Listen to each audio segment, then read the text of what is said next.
సర్లే ఏదో ఒకటి చేద్దాం కదా అని వెళ్ళిపోయాను. వెళ్ళిపోతే ఏమైంది, ఒక ప్రాబ్లమ్ స్టేట్మెంట్ ఇచ్చారు, దాన్ని సాల్వ్ చేయమన్నారు. మా బ్యాచ్ ఆఫ్ 5 కదా, అంటే నేను అంత 100%లో జస్ట్ 10-15% కాంట్రిబ్యూషన్ నాదే, నేను ఒప్పుకుంటాను. నాకేం తెలియదు కదా, బేసిక్ కదా, సో నాదంత కాంట్రిబ్యూషన్ ఏం లేదు. ఎక్స్ప్లెనేషన్ అవంతా వాళ్ళు చేశారు. ఎందుకంటే ప్రజెంటేషన్ అంటే చాలా చాలా భయం, నేను అసలు మాట్లాడలేను స్టేజ్ ఎక్కి. ఎవరైనా అందరు నన్ను చూస్తున్నారంటే ముందే స్ట్రెస్ ఫీల్ అవుతారు అనమాట. సో అందుకని నేనేం మాట్లాడలేదు.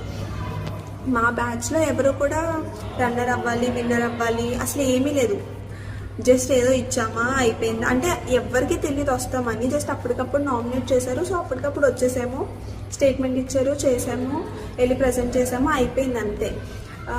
లాస్ట్లో రన్నర్ విన్నర్ ప్రజెంట్ చేస్తారు కదా, అప్పటి వరకు కూడా ఉండాలని ఏం అనుకోలేదు మేము, కానీ ఉండాల్సి వచ్చింది, ఉన్నాము. తీరా చూస్తే రన్నర్స్ మేమే అయ్యాం. అది ఎలా అయ్యాము నాకు ఇంకా అర్థం కాలేదు. కానీ